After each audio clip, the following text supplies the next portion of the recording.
আকাশে পূর্ণিমার চাঁদ উঠে গেছে, আর এরম সন্ধ্যাবেলায় ঘরে থাকা অসম্ভব। তাই মাকে নিয়ে স্কুটিতে স্টার্ট দিয়ে চলে গেলাম বাগুইআটির ফ্যাশন ফ্যাক্টরিতে।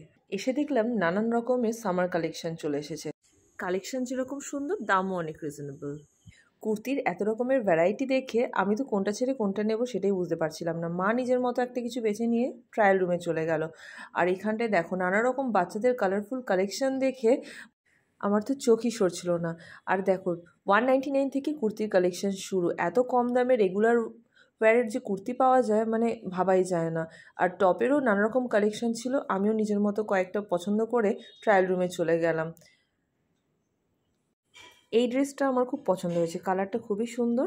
আর দ্বিতীয়টা এই সাদাটা, এটা আমার মায়ের পছন্দ হয়েছে, কিন্তু এটা আমি নিইনি, জানি না কেন নিইনি। তারপরে বাজার কলকাতায় চলে এখানে ছেলেদের কালেকশনগুলো জাস্ট অসাধারণ ছিল। কালারগুলো দেখো, সলিড কালারের উপরে টি শার্টগুলো মানে অনবদ্য। তারপরে খুব খিদে পেয়ে গেছিলো, তাই বাইরে চলে আসলাম। এখানে ছিল পানিপুরির দোকান।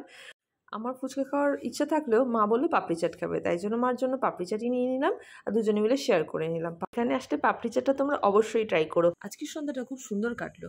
সবাইকে টাটা, দেখা হবে অন্য কোনো দিন।